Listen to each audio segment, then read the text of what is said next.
प्रेक्षक नमस्कार. मी सुरेश वाणी. आपण पाहत आहात विघ्न टाइम्स. वायजी गायकर आहे.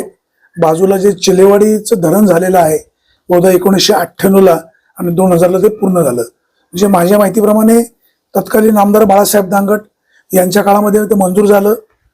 माजी आमदार वल्लभशेठ बेनके यांच्या काळामध्ये सुरुवात झाली. नंतर बंद पाईपलाईनचा विषय झाला. आज 2024 आहे. बंद पाईपलाईनचं काम सुरूच आहे. धरणाचा विषय आजही चर्चेला जातो. कोणामुळे झालं, कोणामुळे रखडलं, पाईपलाईन काम पूर्ण का झालं नाही. माजी आमदार शरद सोनवणे यांच्या काळात निधी आणला की विद्यमान आमदार अतुल बेनके यांच्या काळामध्ये निधी आणला. त्या पाईपलाईनला वायजी गायकर यांनी विरोध नेमका का केला होता हा आपला समजून घेण्याचा प्रयत्न आहे. या विषयाला उजळणी देण्याचं कारण एवढंच आहे की सध्या या धरणाचा विषय मीच मार्गी लावला. तो होय बाळासाहेब दांगट यांच्या काळामध्ये धरणाला मंजुरी मिळाली. वल्लभशेठ बेनके यांच्या काळामध्ये भूमिपूजन पाईपलाईनला झालं. बेनके साहेबांच्या काळामध्ये त्याला चालना मिळाली. माजी आमदार शरद सोनवणे यांच्या काळामध्ये ते म्हणतायत मी निधी आणला. विद्यमान आमदार म्हणतायत हा प्रकल्प मार्गी लावण्यासाठी मी महायुती सोबत गेलो आणि मी आता 100 कोटीहून अधिक निधी आणलाय. खरं कोणाचं? तर खरं गायकर यांचं असू शकतं. यांच्याकडनं आपल्याला समजून घेण्याचा प्रयत्न आहे. साहेब नमस्कार. नमस्कार. चिलेवाडी धरण जे आता पूर्ण झालं, आज 100% भरलेलं आहे. उरफळणी नदीच्या पात्रामध्ये पाणी सुरू आहे. हे धरणाची नेमकी सुरुवात कधी झाली आणि याचे निर्माते कोण? वाणी साहेब, सांगायचं म्हटलं तर असे की पूर्वीच्या काळामध्ये साधारणतः 97-98च्या काळामध्ये एक असा काहीतरी एक लवाद होता राज्य शासनाचा. म्हणजे ह्या कृष्णा खोरे विकास महामंडळाचा एक लवाद असा होता की या सालापर्यंत तुम्ही पाणी अडवू शकता, याच्यानंतर तुम्ही पाणी अडवू शकत नाही. मग ते दुसऱ्या राज्याने अडवायचं असं काहीतरी तो नियम होता. त्यावेळेस तो घाईघाईने हा प्रकल्प बाळासाहेब दांगट आमदार होते त्यावेळेस राज्य शासनाने हा प्रकल्प घाईघाईने त्यावेळेस तो इमर्जन्सी मध्ये तो मंजूर केलेला आहे. साधारणतः 2098 साली त्याचं काम चालू झालं. एफ ए कन्स्ट्रक्शन नावाची कंपनी. बाळासाहेबांची पहिली टर्म का दुसरी टर्म? दुसरी टर्म मला वाटतं. त्याच्यानंतर मग पुन्हा निवडणुका कधी लागल्या? मग 99 हा बरोबर. मग नंतर आमदार कोण झालं? वल्लभशेठ. आता ते माझ्या लक्षात नाही डिटेल काय कोण असेल ते. पण बाळासाहेबांच्या नंतर वल्लभशेठ झाले. हा पण ते वल्लभशेठच्या काळामध्ये नेमकं धरणाचा प्रश्न काय काय मार्गी लागला? हा मग धरण पूर्ण झाल्याच्या नंतर इथून पाईपलाईन न्यायचा असा विषय होता. मग त्यावेळेस पाईपलाईन कशी न्यायची काय थांबवतो. धरण कोणाच्या काळात पूर्ण झालं? धरण बाळासाहेब दांगट असतानाच पूर्ण झालं. आमदार बाळासाहेब दांगट असताना. मंजूर बाळासाहेब दांगट यांच्या काळात झालं. आता हे बघा 2000 साली ते पूर्ण झालं. आता त्यावेळेस आमदार कोण होतं मला ते पाठीमागे जावं लागेल, पण 2000 साली ते आसपास पूर्ण झालेलं आहे. वल्लभशेठ बेनके त्यावेळेस आमदार होते. असू शकतो. ठीक आहे, आता काय असेल ते आपण त्याची अपडेट नंतर देऊ. नंतर बंद पाईपलाईनचा जो विषय आला, बेनके साहेबांनी त्यावेळेस ते बंद पाईपलाईनचं भूमिपूजन केलं, परंतु ते काम थांबलं. आमची अशी माहिती आहे की त्या कामाला आडकाठीत तुम्ही घातली. काय नेमका तो विषय आहे? साहेब कसं झालं की वडगाव आनंदला बेनके साहेबांनी त्याचं उद्घाटन केलं. मी स्वतः भूमिपूजन केलं. मी स्वतः त्या भूमिपूजनाला हजर होतो. मी तिथं त्यावेळेस त्यावेळेचे जे अधिकारी किंवा कॉन्ट्रॅक्टर होते त्यांना भर सभेमध्ये मी प्रश्न विचारला होता की तुम्ही ही बंद पाईपलाईन करताय, ठीक आहे, आमची काही हरकत नाही, परंतु याचं तुम्ही लोकांना, इकडच्या भागातल्या लोकांना तुम्ही पाणी कसं देणार? त्यावेळेस ते म्हटले होते की आम्ही 24 तास म्हणजे 365 दिवस पाणी देणार वगैरे. मग त्यावेळेस जे ज्यांनी काम घेतलं त्यावेळेस ते बोलले होते की आम्ही हे ड्रीप इरिगेशन, इस्रायल टेक्नॉलॉजीच्या धर्तीनुसार ड्रीप इरिगेशन वगैरे पाणी देणं असं काय त्यावेळेस ते बोलत होते. प्रत्यक्ष ज्यावेळेस पाईपलाईनचं काम चालू झालं, काम चालू झाल्याच्या नंतर बंद पाईपलाईन इथून न्यायची ठरली. मग काम सुरू झाल्याच्या नंतर तोपर्यंत काय आम्ही विरोध केला नाही. परंतु ज्यावेळेस आमच्या काही गोष्टी लक्षात आल्या की चिलेवाडी म्हणजे ओतूर, रोकडी, आंबेगाव, पाचघर आणि चिलेवाडी ही जी काही गावं आहेत यांना मांडवी नदीच्या पाण्याशिवाय दुसरा कुठला पर्याय नाही. पिंपळगावजोगीचं पाणी आम्हाला कोणाला येऊ शकत नाही. मग त्यावेळेस आमची भूमिका अशी होती की तुम्ही इथून पाणी नेताय, आमचं काय हरकत नाही, शेवटी सगळ्यांचंच पाणी असतं, हक्क सगळ्यांचाच आहे. परंतु ज्यावेळेस तुम्ही बंद पाईपलाईनद्वारे पाणी नेणार त्यावेळेस आमची ही जी 4-5 गावं आहे यांना नदी पात्रातून तुम्ही आम्हाला पाणी कसं देणार किंवा काय देणार? त्यावेळेस सगळेच आमदार सांगायचे, बेनके साहेब पण सांगायचे, आमदार शरद सोनवणे पण तेच सांगायचे का तुम्हाला पाहिजे त्यावेळेस आम्ही पाणी सोडू, तुम्हाला पाहिजे त्यावेळेस आम्ही. आमचं म्हणणं हे होतं की आम्हाला आमदारांनी काम सांगायचं. रोखलं हा. वल्लभ शेठच्या काळात का शरद सोनवणेंच्या काळात? वल्लभ शेठ आमदार असताना पण विरोध केला होता, पण नंतर मधला काळ गेल्यानंतर शरद सोनवणेंच्या काळामध्ये शासनाची जरा थोडी वरून गती वाढली किंवा काय काम त्यावेळेस काम चालू झालं, त्यावेळेस मी ते काम बंद केलं. सेना भाजपचं सरकार होतं. सेना भाजप सरकार. शरददादा सोनवणे जलसंपदा मंत्री विजय शिवतारे साहेब होते त्यावेळेस. असताना. मला एक सांगा, तुम्ही बंद पाईपलाईनचं काम केलं त्यावेळेस आमदार शरद सोनवणे होते. हो. त्यावेळेस तुमचा विरोध नेमका काय होता? माझा विरोध बऱ्याचशा गोष्टींसाठी होता साहेब. माझा विरोध सगळ्यात महत्वाचं की चिलेवाडी, पाचघर, आंबेगव्हाण, रोहकडी हा जो पट बेल्ट आहे आणि पर्यायाने आयनेवाडी असेल, तुमची सारणी असेल, ही आजूबाजू ज्यांनी लीट तिकडून केले, ह्या सगळ्या गावांना पाण्याचा प्रश्न भयानक झाला असता. माझं म्हणणं एवढं होतं की आमचं पाणी राखून तुम्ही पुढे पाणी द्या, हा मुद्दा नंबर 1 होता. दुसरा मुद्दा असा होता, तुमचं राखून ठेवायचं म्हणजे तुम्ही ते पाणी वापरणार कसे? लिफ्ट इरिगेशन नाही हो, म्हणजे नदी पात्राने जे पाणी सोडायला हवं अच्छा, होतं, अच्छा. केटीवेअर्स वगैरे आहेत ते सगळं, ह्या हिशोबाने आम्हाला हा माझा मुद्दा नंबर 1 होता. दुसरा मुद्दा असा होता की या ठिकाणी बंद पाईपलाईन, आता पुढचा जो एरिया आहे तुमचा ओतूरच्या पुढचा, तिकडे जास्त डीप नाही साहेब. इथं 3-3 माळ्याच्या बिल्डिंग उभे राहतील एवढं खाली डीप यांनी बरोबर. पाईपलाईनचा विषय होता. बरोबर. त्यावेळेस माझा मुद्दा असा होता की तुम्ही इतकी खोल जाताय, जमिनीचे नुकसान करताय, आणि त्यावेळेस म्हणजे जमीन अंडरग्राऊंड असल्यामुळं जमिनीचा काही मोबदला नव्हता किंवा जमीन ऍक्विजिशन पण विषय नव्हता, परंतु तिची नुकसान होत होती. काय नुकसान? जमिनीची नासाडी व्हायची आणि त्याच्यातलं जे पीक आहे त्या पिकाची नुकसान होती. त्याची भरपाई नाही? नाही, ती भरपाई होती, पण ती भरपाई खूप अल्प प्रमाणामध्ये होती. माझा तो मुद्दा होता की तुम्ही लोकांचे नुकसान करताय, त्या पद्धतीने त्यांना तुम्ही नुकसान भरपाई द्यावी. मग ते काय करत होते त्यावेळेस की असं लमसम भाव लावणे किंवा हे करणे.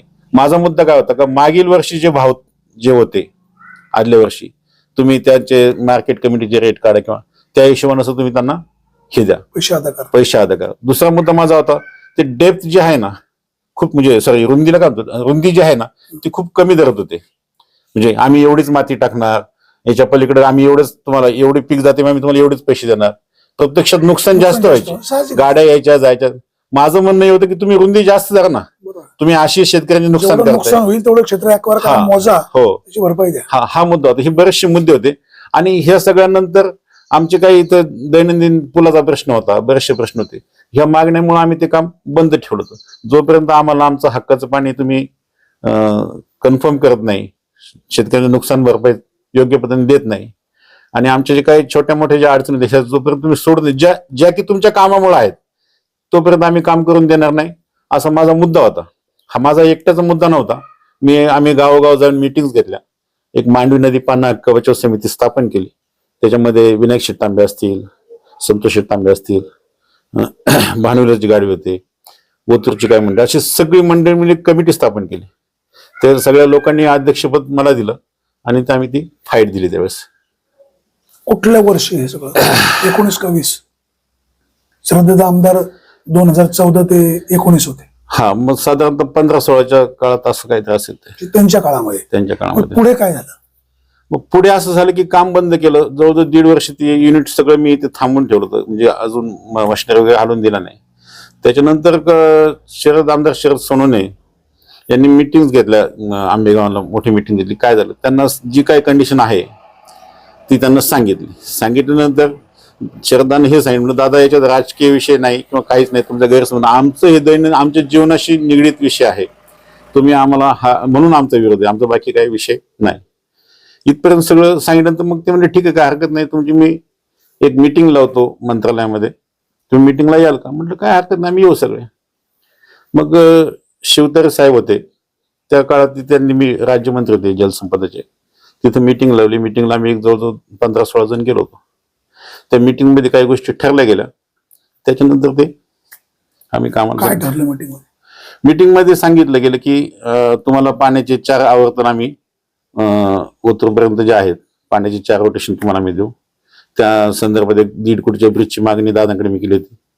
तो ब्रिज पण 1.5 कोटीचा मंजूर झाला आणि क्रॉप कॉम्पन्सेशन जे आहे हे वाढून दिलं गेलं. या सगळ्या गोष्टी त्यावेळेस मीटिंगमध्ये झाल्या. आता बंद पाईपलाईनचं काम शरददादाच्या काळामध्ये पुढे रन झालं. हा 1 ते 29 किलोमीटरसाठी 124 कोटीचा काहीतरी निधी त्या काळामध्ये आला होता. म्हणजे मंजूर झाला का निधी आला? प्रत्यक्षात आला मंजूर होऊन 1 कोटी 1 ते 29 किलोमीटरसाठी किती कोटी? 124 कोटी. 124 कोटी. हो. मग आता 124 कोटीमध्ये 29 किलोमीटर पर्यंत काम झालं होतं हा. का बाकी होतं? 24 कोटी काहीतरी त्यातले खर्च करायचे राहिले होते. फक्त 24 कोटी. हा. आणि खामुंडीपर्यंत पाईपलाईन इथून कंप्लीट झालेली आहे. तो विद्यमान आमदार म्हणतात त्याला मी 100 कोटी रुपयाचा निधी. हो बरोबर आहे. अतुल दादांनी पण आहे ना आता ह्या याच्यामध्ये 100 कोटीचा निधी आणलेला आहे. म्हणजे 124 कोटीचं काम सोडून 224 कोटी गेलं मग किंवा 100 कोटी वाढले. हा वाढलेच त्यांना.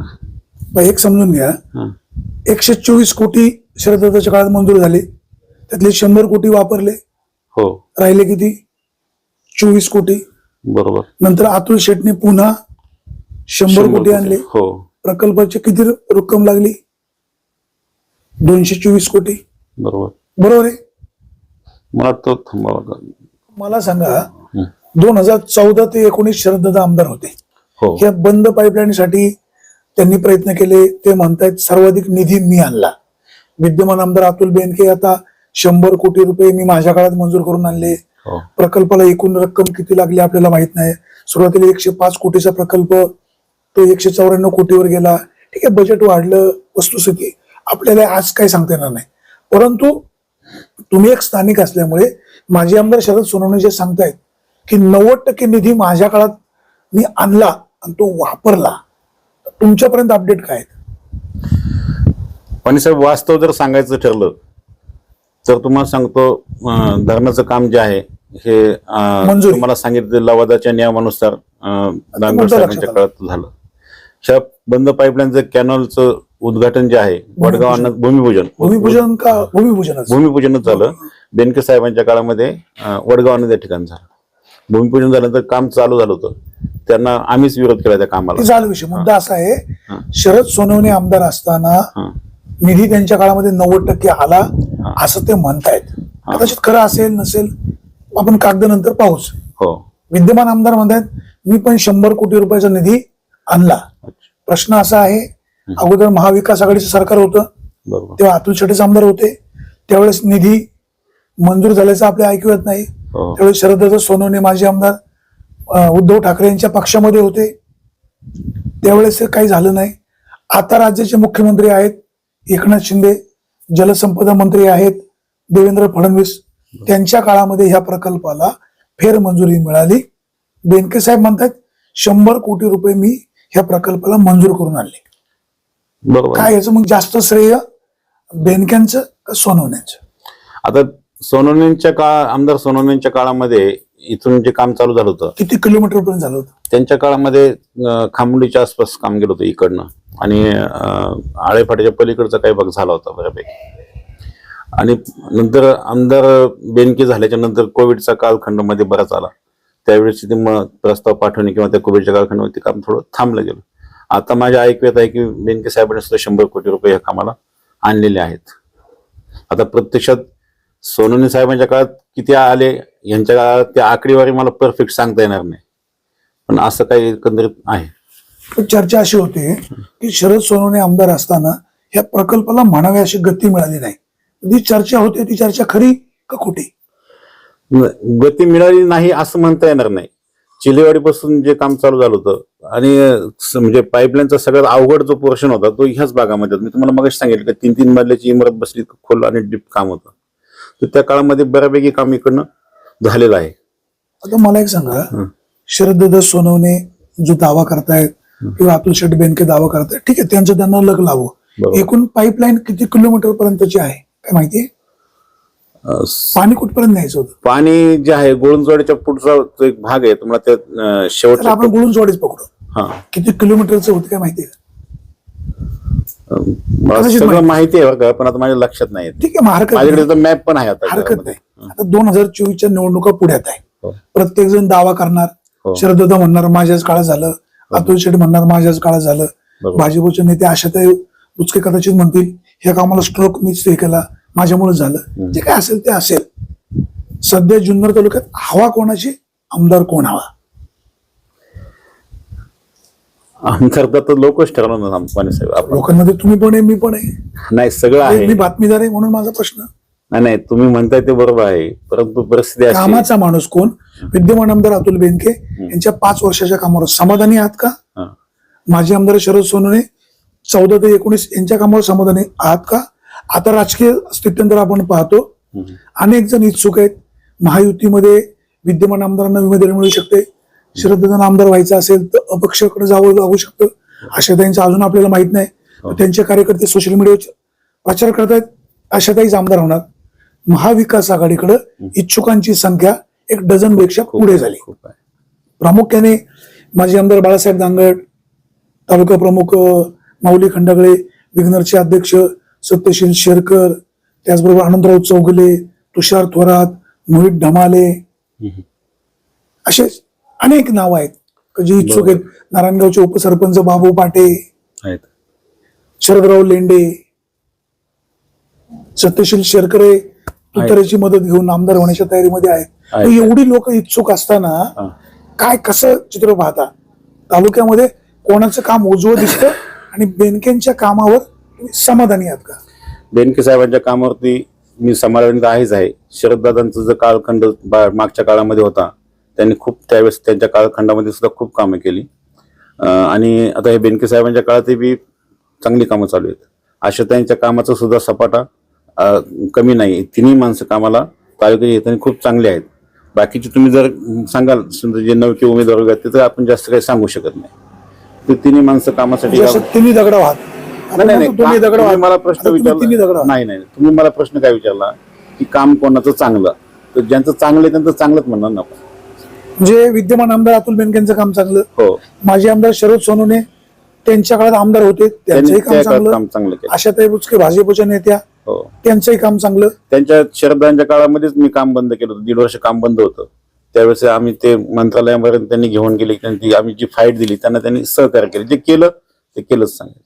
आता महाविकास आघाडीकडून जी नावांची आपण पाहतो यादी, शेरकर, नंतर खंडागळे, लेंडे, ढमाले, अंकुश आमले, बाबू पाटे, अनंतराव चौगुले, नंतर किशोर दांगट, अशी खूप नावं येत आहेत. असं इच्छुकांची संख्या जास्त आल्यामुळे महाविकास आघाडीचा काही फटका बसेल का? महाविकास आघाडीमध्ये सुद्धा इच्छुकांची संख्या जास्त आहे आणि महायुतीमध्ये पण आता तिघांची तोंड तिन्ही दिशेला आहेतच ना. महायुतीमध्ये बिघाडीच आहे. हो, सोनवणे एकला चलो रे, हो, आशाताई बुचके एकला चलो रे, बरोबर. अतुल बेनके सुद्धा सिंगल प्रचार चालूच आहे. बरोबर. पण हे तिघ एका साईडला, महाविकास आघाडीकडे 1 डझनभरांची इच्छुकांची संख्या जास्त आहे. आता सगळेच म्हणतात, महाविकास आघाडीमध्ये सगळेच म्हणतात की मला आमदार व्हायचं. नाही आमदार व्हायचं इथं म्हणतातच, पण आपण सोशल मीडियावर बघतो सगळेच म्हणतात की पवार साहेब ज्यांना उमेदवारी देतील त्याचं काम सगळ्यांनी एक दिलाने करायचं. हे ऐकायला बोलायला सगळं गोड वाटतं. प्रत्यक्षात ते फील्डवर झालं पाहिजे. ज्यावेळेस इच्छुकांची संख्या जास्त होते त्यावेळेस नाराजी सुद्धा भविष्यात होऊ शकते असं माझं मत आहे. आता मला सांगा, बेनके, बुचके आणि सोनवणे तुम्ही म्हणाले तिघांचंही काम चांगलं आहे. हो. आता खरोखरच मागच्या सारखी मला कसं आहे वाणी साहेब, जे मी कुठल्या पक्षाचा कार्यकर्ता हा विषय बाजूला ठेवा, माझे जे पर्सनल अनुभव जे आलेत ना मला साहेब, बेनके, सोनवणे, शेरकर तिघांचंही काम एकसारखं. मुद्दा असा आहे, आता 2024 ला आपला आमदार निवडायचा आहे. 2024 ला आपला आमदार निवडायचा आहे. तिघांपैकी उजवा कोण वाटतो? साहेब ते लोक ठरवणार ना. आता आम्ही डोंगराच्या इकडे राहतो ग्रामीण भागामध्ये, मला कसं वायजी गायकरांची प्रकृती, अनुभव कमी नाही असं कसं माहिती का, हलवलेले आहे. नाही हलवलं आहे, परंतु बंद पाईपलाईन बंद पडली होती. काळ बदललाय आणि लोकांचं आता लोकसभेला मी बघितलं, लोकसभेला मी बदलली तेच बेनके साहेबांचा प्रचार चालू आहे. आढळरावांचं काम केलं. शरद सोनवणे शिवसेनेमध्ये आहेत, सिंगल प्रचार करतायत. आशाताई बुचके महायुतीमध्ये आहेत. मला एक म्हणजे एक कमेंट करतो मी महत्वाची, तुम्हाला सांगतो. म्हणजे माझा 25-30 वर्षाचा राजकीय अनुभव सांगतो मी. माझ्या आज म्हणजे माझं मी एकच कमेंट करतो, कोण पक्षाच्या चिन्ह उभं राहील कोण अपक्ष उभं राहील किंवा कोण असं कोणाच्या याच्यावरती पाठिंबा उभं राहील, कोण कशातून उभं हे मला माहित नाही. फक्त मला एक नक्की माहिती का ज्याचा स्वतःचा जनसंपर्क दांडगा असेल, कोणाचं जास्त नाही ते नाही मला सांगता येणार. माझा मुद्दा मांडतोय, ज्याचा स्वतःचा जनसंपर्क दांडगा असेल. कारण आता बहुतांशी पक्ष किंवा पक्षवाद गायकर साहेब असं एखादं गाडी चालवतो ना, तो सुद्धा सांगेल का ज्याचा संपर्क जास्त तो आमदार होईल. तुम्ही एक नाही, मला हे म्हणायचं एवढे आमदार पाहिले. तसं नाही. विधानसभेचा विषय वेगळा आहे साहेब, लोकसभेचा विषय वेगळा होता. लोकसभेचा विषय संपला, विधानसभेचा विषय आहे. लोक मॅन टू मॅन किंवा पर्सनली माणूस पाहून मतदान करणार आहेत. आता म्हणजे सगळीकडे बोललं जातं की पवार साहेब सांगतील किंवा अमकं होईल तसं होईल. विधानसभेला थोडं चित्र वेगळं असेल असं माझं मत आहे. लोक शेवटी कोणाचं काम बघून, एक अंदाज, ज्याचं कामाचा प्रभाव जास्त तालुक्यावर असेल त्याचं पारडं जड असणार. विद्यमान आमदार असल्यावर निधी जास्त आणतात, हो. असं पारडं असं वाटतं आपल्याला खूप जड आहे. हो. अतुल शेठ बेनके यांचं सुद्धा काम तसं म्हणजे वाईट असल्याचं कारण नाही. नाही, चांगलंच काम आहे ना. त्यांनी आमच्या शब्दावरती लाखोनी निधी दिला गावामध्ये. मी त्यांचंच कार्यकर्ता आहे ना. आता शरद सोनवणे पुन्हा डोकं वर काढ. मी अतुल शेठचाच कार्यकर्ता आहे, परंतु आज मुलाखत द्यायची ही तो विषय वेगळा. ते ठीक आहे, आता तुम्ही अतुल शेठचे असाल, शरद पवारांचे असाल, ते तुमचं तुम्हाला माहिती. शरददादाचे आतून असाल. प्रश्न असा आहे, आता प्रत्येक जणांची स्पर्धा चालू आहे. हो. बेनके, सोनवणे, आशाताई, तुम्ही म्हणता तिघांचंही काम चांगलं आहे. हो. पण तालुक्यातली जनता कोणाला स्वीकारेल असा एक अंदाज. मी तुम्हाला तेच सांगितलं की ज्याचा जनसंपर्क जास्त संपर्क कोणाचा दिसतो?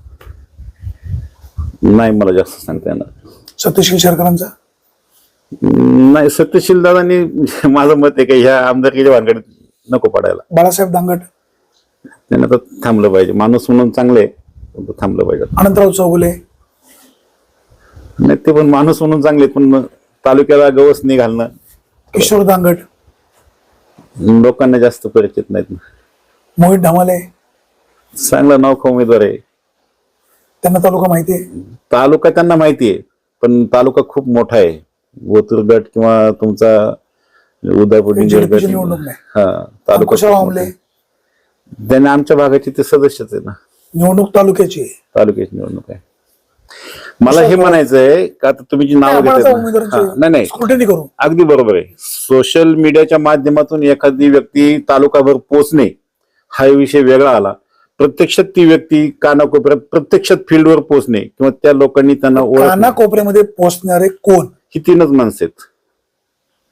आशाताई बुचके, अतुल शेठ बेनके आणि तुमचे शरद सोनवणे.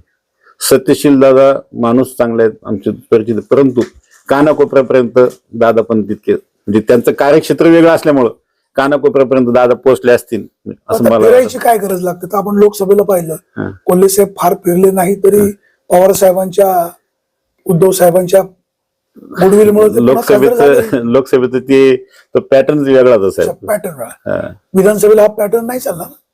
मला वाटत नाही चालणार. तुम्ही मला बोलता बोलता म्हणाले की मी अतुल शेठचाच कार्यकर्ता आहे. आता राष्ट्रवादी काँग्रेस दुभंगल्या. अजित पवार वेगळे, शरद पवार वेगळे, तुम्ही कुठल्या पवारांसोबत? मी अजित पवार सोबत. कारण असं आहे, तुम्हाला सांगतो. माझी स्वतःची शेती आहे, मी शेतकरी आहे. माझा मुलगा परदेशात जॉब करतो, सुनबाई परदेशात जॉब करते. मला हे म्हणजे राजकारण, पॉलिटिक्स मला याच्याशी काही घेणं देणं नाही. परंतु मी ज्या भागामध्ये राहतो हा दुर्गम भाग आहे. आमच्या दैनंदिन समस्या, आमच्या गरजा ह्या फार वेगळ्या आहेत आणि त्या अनुषंगाने नाईलाजाने काय म्हणणं, ते राजकारणामध्ये थोडंसं डोकावं लागतं आणि त्या हिशोबाने मग ह्या सगळ्या गोष्टी होतात. आता मला सांगा, शरद सोनवणे एकला चलो रे सध्या शिवसेनेच्या पक्षात आहेत. हो. सिंगल लोकांना भेटतात. त्यांनी पक्ष लढणं योग्य राहील. माझं दादांबद्दल एकच म्हणणं आहे, दादांची इमेज चांगली आहे, दादांचा जनसंपर्क चांगलाच आहे, सगळं म्हणणं मान्य. परंतु दादांचं काय म्हणजे मला आलेला अनुभव, जे स्पष्ट आज स्पष्टच बोलायचं, खरंच लोकांपुढे न्यायचंय. मला आलेला अनुभव, XYZ व्यक्तीला दादांना मत द्यायचंय, परंतु त्या व्यक्तीच्या हाताला धरून ती व्यक्ती मतदान केंद्रापर्यंत, मतपेटीपर्यंत, बटन दाबेपर्यंत ती जी यंत्रणा दादांची असते ती मला कमी जाणवते. ती मागच्या वेळेस पूर्णपणे मला जाणवली की ती यंत्रणा कमी जाणवते. तिथे दादा कमी पडतात 100%. 19ला सोनवणे का पडले असतील? अशा त्यांनी बेनकेंना मदत केली अशी चर्चा होते. हा वस्तुस्थिती खरी कुठे आपल्याला माहित नाही. हा का पराभवाची कारण शरद सोनवणे असं शोधतात का की आशाताईची आणि माझी मतं एकत्र केली तर मी विजयी झालो असतो? नाही, 19ला दादाजी पडले ना, त्याचं कारण आता हे मतांचं विभाजन ही फॅक्ट सगळ्या तालुकाच ओळखतो. परंतु दादांना थोडस काय वाटतं, दादांना असं वाटतं आशाताईंच्या जीवावर अतुल शेठ आमदार झाले. नाही, ह्यांचं मताचं विभाजन झालं ही वस्तुस्थिती कुणी नाकारणार नाही. लक्षात घ्या, अतुल दादांनी त्यांचं जे राष्ट्रवादीचं संघटना तालुक्यात मजबूत आहे त्यांचं मतदान त्यांनी जागेवरती ठेवलं. परंतु दादांचं दुसरं एक गोष्ट, दादांनी विधानसभेला कामकाज केलं नाही असं नाही, म्हणजे त्यांनी प्रचार कुठे कमी नाही, पण थोडस दादांना, आता समजा दादा जे काही मतांनी पडले त्याच्यावर त्यांना एक असं कॉन्फिडन्स होता की मी इतकी मोठी तालुक्यात कामं केलीत, मी 100% निवडून येणार, असं थोडं त्यांना हे झालं होतं. म्हणजे कदाचित गहाळ राहिले किंवा काय हे मला असं म्हणता येणार नाही, पण काहीतरी गडबड झाली. Over confidence. हो, ते विकासाचा निधी एवढा हो, असं 2242 निवडून येणारच असं. लोक मला मतदान करणारच. हो, असं थोडस लोक आता विकासाला मतदान करत नाही हो, असं दिसायला लागलं. निवडणूक आणि विकासाचा काही संबंध आहे की नाही असंच वाटायला लागलं आता. मग आता अतुल शेठ बेनके यांनी सुद्धा असं म्हणतायत की 2500 कोटीचा निधी आणला. आता लोक विकासावर निवडून देतील, वल्लभ शेठ संपला म्हणून निवडून देतील, अजित पवारांच्या सोबत राहिले म्हणून निवडून देतील, का असं बॅलन्स ठेवून येत म्हणून निवडून देतील? नाही, विकासाचा निधी अतुल शेठने आणला बरोबरच आहे. माझ्या गावात त्यांची खूप सारी कामं आहेत. एक म्हणजे माझ्या एका फोनवरती किंवा काही शब्दावरती त्यांनी लाखोंनी निधी दिलेला आमच्या गावामध्ये, विषय तो नाही. पण काय होतंय, इलेक्शन आली का ते वारच वेगळं असते, तो पॅटर्नच वेगळा असतो. आम्हाला सुद्धा आहे ना, तुम्हाला सांगतो, म्हणजे इतके वाईट अनुभव असतात. एखादं 2 वर्षापूर्वी एखादं घरकुल जरी आपण मंजूर केलं, ते मतदानाच्या वेळेस काही ठिकाणी त्या घरकुलाच्या लाख रुपयाची किंमत सुद्धा राहत नाही. छोट्याशा प्रलोभाला कुणी पण असं व्हायला नकोय. मग मला सांगा, शरद सोनवणेंचा तुम्ही अनुभव सांगितला, अतुल बेनकेंचा सांगितला, अशा त्यांना किती स्पेस राहील? आहे ना, त्यांना मानणारा मतदार आहेच की. भाजपच्या नाराजीचा फटका? भाजपाच्या नाराजीचा फटका त्यांना, म्हणजे चिन्ह वगैरे तुम्ही म्हणताय, पण काही ठिकाणी कसं आहे माहिती का, आता म्हणजे अपवाद पण काय गोष्टी होतात, समजा व्यक्ती म्हणून पण हे होऊ शकतं. माझा प्रश्न असा क्लिअर आहे, शेतकरी भाजपवर नाराज आहे. हो, ही वस्तुस्थिती. दुधाचे बाजारभाव, कांद्याचे बाजारभाव, मोदींनी घटना बदलणार, वेगवेगळी चर्चा झाली, असं आपण पाहिलेलं आहे. काही गोष्टी अफवा पण होते त्यामध्ये बऱ्याचशा अशा. काय असेल ते. मग आशाताईंना या नाराजीचा फटका बसेल ते फटका बसणार नाही? फटका बसू शकतो, नाही असं नाही, परंतु त्यांचं स्वतःचं जे गुडविल आहे, त्या झेडपी सदस्य 3 वेळा 3 वेगवेगळ्या मतदारसंघातून निवडून आले, त्यांचं जे नेटवर्क वगैरे आहे त्याची जर ताकद त्यांनी लावली त्यांना तो फायदा पण होऊ शकतो. विद्यमान आमदार तळ्यात मळ्यात आपण सुरुवातीला पाहिलं, काय 5-6 महिने ते न्यूट्रल राहिले, नंतर 1 जानेवारीला ते अजित पवारांकडे गेले. आता पुन्हा अशी चर्चा होते, काही कार्यकर्ते म्हणतायत अतुल शेठनी पवार साहेबांकडे जावं, काही कार्यकर्ते पवार साहेबांना भेटले, पण पवार साहेब म्हणाले अतुल माझ्या मुलासारखाच आहे. पण काही लोक अतुल बेनकेंना घ्यायला विरोध करतात असं पण आपण पाहिलेलं आहे. परंतु बेनके आणि पवार हे अनेक वर्षाचे संबंध आहेत. अजित पवारांकडे अतुल बेनके राहिले, शरद पवारांकडे गेले. विजयासाठी कुठला मार्ग सोपा तुम्हाला काय वाटतं? आता हा सगळा जर तरचा विषय बरं का वाणी साहेब. आता तिकडे तर म्हणजे बाळाचे पाय पाळण्यात दिसतात. आजही अतुल बेनके शरद पवारांबद्दल पॉझिटिव्ह बोलत आहेत. परवा नरेंद्र मोदी अमित शहा पुण्यामध्ये आले, त्यांनी शरद पवारांवर टीका केली. अतुल बेनकेंनी तालुक्यामध्ये एका जाहीर कार्यक्रमामध्ये अमित शहाचा निषेध केला. म्हणजे पवार साहेबांवर केलेली टीका आमदार बेनकेंना सहन झालेली नाही. एकांगी पाहिलं ना, पवार साहेबांना मानणारा वर्ग तालुक्यात आहेच आहे मोठ्या प्रमाणात, मोठ्या साहेबांना, तर फायदा होऊ शकतो अतुल शेठ. शरद पवारांकडे गेलं तर जास्त फायदा, अधिकचा फायदा होईल. पण ते जी संघटना दुफळी झाली ती सगळी एक दिनाने एकत्र आली पाहिजे, तर सध्याची परिस्थिती तशी दिसत नाही. दिसत नाही. इच्छुकांची संख्या जास्त आहे. त्या वेळेत नागोबा अतुल शेठ जर इकडे आले, ही मंडळी सैरभैर होतील. होऊ शकतो. सैरभैर झालेल्या मंडळींचा फायदा अतुल शेठला होणार नाही मान्य. कोणाला फायदा होईल? अतुल शेठला फटका बसेल. उभाटा मदत कोणाला करेल? शरद सोनवणेला करेल का? नाही सांगू शकत, आपल्याला तितका अभ्यास नाही करत, तितका अंदाज नाही. पुन्हा एकदा तोच प्रश्न, हवा कोणाची? सोनवणे, बेनके, बुचके? ज्याची जनमतावर कमांड, हवा त्याचीच राहील.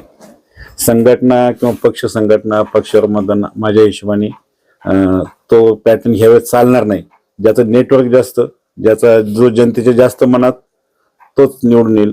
पक्षाचा विषय ह्यावेळेस राहील असं मला तरी वाटत नाही, मग तो कुणी का असेल. तुम्ही मगाशी बोलता बोलता असंही म्हणाले की लोकसभेला जे झालं महायुती महाविकास आघाडी तो पॅटर्न वेगळा, देशाचं राजकारण वेगळं, इथं तशी परिस्थिती होणार नाही असं तुम्ही जे म्हणाले ते मला समजलं नाही. म्हणजे नेमकं तुम्हाला काय म्हणायचं? मला हे म्हणायचंय वाणी साहेब, आमदारकीची जी निवडणूक आहे, म्हणजे थोडक्यात सांगतो, जर एखाद्या ग्रामपंचायत असेल तर लोकांशी जे कनेक्टिंग असतं किंवा काय, आज आमदारकी सुद्धा तितकी जवळ झालेली आहे. आमदारकीचे उमेदवार जे कोणी असतील आमदारकी सुद्धा तितक्या जवळ झाली, तर जो जास्त कनेक्टिंग असेल किंवा ज्याच्यावर लोकांची जास्त भावना असेल किंवा जो जास्त लोकांमध्ये हा आपल्या कामाचा किंवा हे असं, तर ते तो पॅटर्न चालेल असं माझं मत आहे यावेळेस. तो पॅटर्न चालेल, पण हा पॅटर्न कोणाला जास्त लागू राहील? नाही, मग आता तालुक्याला सगळ्या मी गोष्टी नाही घालू शकत. जो जास्त लोकांमध्ये कनेक्टिंग असेल किंवा ज्याच्यावरती लोकांची जास्त भावना असेल, ज्याचा नेटवर्क किंवा संपर्क, पक्षविषय सगळं बाजू ठेवा, राष्ट्रवादी शिवसेना हे सगळे बाजू ठेवा, ज्याचा वैयक्तिक कनेक्टिंग जास्त असेल लोकांशी तो निवडून येईल. तुम्ही ज्या पक्षाचं काम करता हा, त्या पक्षाचे विद्यमान आमदार अतुल बेनके बरोबर, ते पुन्हा विजयी होऊ शकतात? होऊ शकतात ना. तुम्ही तर मगाशी म्हणाले ज्याचा संपर्क जास्त तो त्याचा विजयी. संपर्क कमी नाही, कमी असतो मला म्हणायचं का. मला नाही म्हणायचं, तुम्हाला काय सांगायचं? येऊ शकतात ना. कसं येऊ आहे, शकतात म्हणजे कॉन्फिडन्स नाही? नाही, विषय कॉन्फिडन्सचा नाहीच आहे, विषय कॉन्फिडन्सचा नाहीये. होऊ शकतात. कसं आहे साहेब, 2-2 दिवसांनी विषय कॉन्फिडन्स लूज का होतो? अजून 3-4 महिने 3 विधानसभेला महिन्यामध्ये परिस्थिती बदलेल, अजून येईल का कमी होईल? नाही 3-4 महिने आहेत आणि प्रत्येक वेळेस स्थित्यंतर आता तुम्ही बघताय कसे होत असतात. आपण आज त्याचा अंदाज असं वाटतं का दोन्ही पवार एकत्र येतील? नाही वाटत. मग स्थित्यंतर काय घडते? अहो, शेवटी कॅन्डिडेट जी बॉटम लाईन आहे ना ती क्लिअर होते ना. आता काय होतंय, 10-12-15 इच्छुक आहेत. साहेब, महायुतीकडनं अतुल बेनके उमेदवार असतील हो, हे सांगायला का भविष्य करायची गरज नाही नाही? गरज, बरोबर. मग काय, मग अतुल बेनके येऊ शकतात असं तुम्ही म्हणताय? येऊ शकतात, परंतु समोर आता जे किती दुरंगी लढत होते, शरद तिरंगी होते, सोनवणे चौरंगी होते. पवार साहेबांनी संधी नाही दिली, हा, अपक्ष लढणारच. बरोबर. महाविकास आघाडीचा उमेदवार एक असणार, इतर कोण अपक्ष असतील नसतील तर भाग वेगळा. हा, हा, बेनके आणि सोनवणे हा, हा सामना अटळ आहे. आशाताईंचं अजून आपल्याला माहित नाही. हा, हा. पुढे आता ते भाजप पक्षामध्ये आहेत, बंडखोरी करतील नाही ज्या करतील. वेळेस कमीत कमी माहिती 4 ते राहील, 5 नाही राहील. उमेदवार असतील, कमी 2 दुरंगी लढत असूच शकत नाही. दुरंगी लढत असतील तर सांगता. पंचरंगी होईल. हा, त्यामुळे आज अंदाज पंचरंगीचा फायदा कोणाला आहे? नाही सांगू शकत. आज नाही सांगू शकत. जनमताचा अंदाज आज नाही घेता येत. आता मागच्या आठवड्यामध्ये पवारसाहेब तालुक्यामध्ये आले, तालुक्याचे आमदार म्हणून अतुल बेनके त्यांना भेटायला गेले, त्यांच्या पाया पडले, दोघांच्या खूप गप्पा झाल्या. त्याच्यानंतर पवारसाहेब मनसरला गेले. त्या ठिकाणी विद्यमान आमदारांबद्दल जे काही पवारसाहेब बोलले त्याविषयी तुम्हाला काय वाटतं? नाही, तालुक्यामध्ये पवार साहेब आल्यानंतर तालुक्याचे लोकप्रतिनिधी म्हणून बेनके साहेब त्यांना भेटायला गेले आणि बेनके कुटुंबाचे आणि पवार साहेबांचे खूप जुने संबंध आहेत. पवार साहेब बेनके अतुल शेठ आजही पवार साहेबांना दैवतच मानतात. राजकीय स्थित्यंतर झाली, काही गोष्टी घडल्यात तो भाग वेगळा, परंतु ह्या सगळ्या याच्यामध्ये अतुल शेठ सुद्धा पवार साहेबांना खूप मानतात. आम्ही सगळे कार्यकर्तेच मानतो. हे विभाजन झालं हा थोडा पार्ट बाजूला ठेवा, काही गोष्टी घडल्या गेल्या, परंतु पवार साहेबांना आजही तालुकाही मानतो, आमदार साहेबही मानतात, सगळेच मानतात.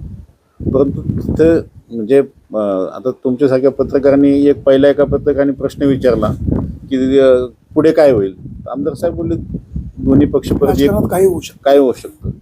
पत्रकारांनी विचारलं प्रश्न, त्याचं उत्तर आमदार साहेबांनी दिलं. त्याच्यानंतर तिकडं पवार साहेबांना असंच तुमच्यासारख्या एका पत्रकारांनी प्रश्न विचारला.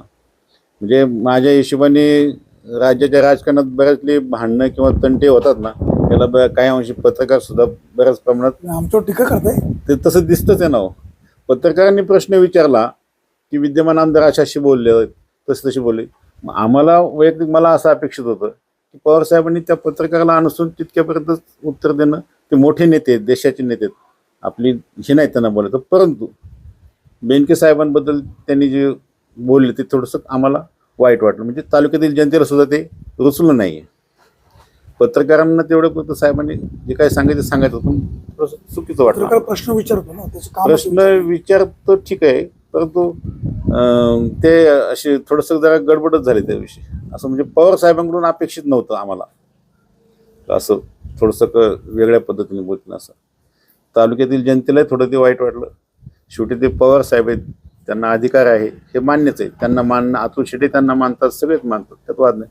परंतु त्या दिवशी जे पवार साहेब बोलले ते तालुक्यातील शेवटी ते 5 लाख लोकांचे लोकप्रतिनिधी आहेत, ते विद्यमान आमदार आहेत, त्यांच्याबद्दल असं थोडं बोलायला नको. आपल्या सोबत होते वायजी गायकर. हे चिलेवाडी धरणासंदर्भामध्ये, बंद पाईपलाईन संदर्भामध्ये जी काही त्रोटक माहिती आहे ते लोकांपर्यंत पोहोचवण्याचा प्रयत्न केलेला आहे. जुन्नरचे विद्यमान आमदार अतुल बेनके यांचं 5 वर्षाचं काम चांगलं राहिलेलं आहे. माजी आमदार वल्लभ बेनके यांच्या काळामध्ये धरणाच्या कामाची प्रगती झाली. अगोदरचे आमदार बाळासाहेब दांगट यांच्या काळामध्ये धरणाची मंजुरी मिळाली. विद्यमान आमदार यांच्या काळामध्ये सुद्धा निधी बराचसा मिळाला. आशाताई बुचके यांचं सुद्धा काम चांगलं राहिलेलं आहे. त्यांच्या पक्षाचा काही प्रमाणामध्ये फटका बसू शकतो असं त्यांचं म्हणणं आहे. सध्या राजकारणामध्ये जे काही चाललंय, चिखलफेक, फोडाफोडी, त्याच्यामुळे मतदार जरी वैतागलेले असले तरी अतुल बेनके यांचं काम चांगलं असल्यामुळे मतदार त्यांना स्वीकारू शकतात. तथापि ज्याचा संपर्क जास्त तो या तालुक्याचा आमदार होऊ शकतो. लोकसभेचा पॅटर्न वेगळा होता, तशीच परिस्थिती विधानसभेला राहील असं अजिबात नाही, असा यांचा दावा आहे. आता मतदार पुढे काय काय करतात, विधानसभेला चित्र कसं कसं रंगते, कोणाकोणाला उमेदवारी मिळते, आज सांगता येणार नाही. त्यांनी दुसरा एक मुद्दा सांगितला की सत्यशील शेरकर यांनी विघ्नर कारखाना निश्चित चांगला चालवलेला आहे, परंतु विधानसभेच्या निवडणुकीच्या भानगडीत त्यांनी पडू नये असं मत व्यक्त केलेलं आहे. तर शेवटी शेरकर पुढे काय करतात माहित नाही. मोहित डमाले आहेत, माजी आमदार बाळासाहेब दांगट आहेत, अंकुश आमले आहेत, माऊली खंडागळे आहेत.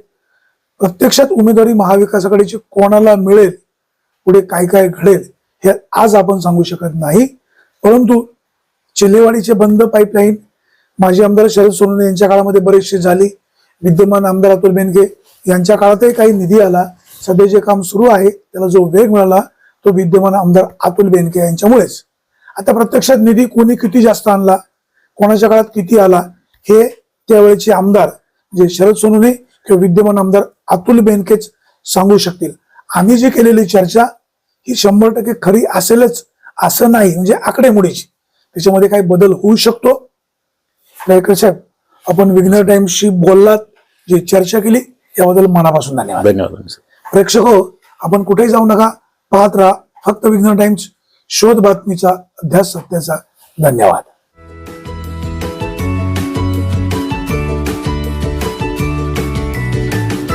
बातम्या शेतीच्या,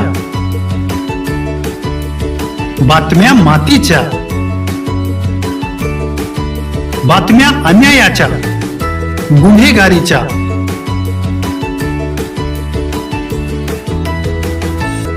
राजकारणाच्या आणि समाजकारणाच्या,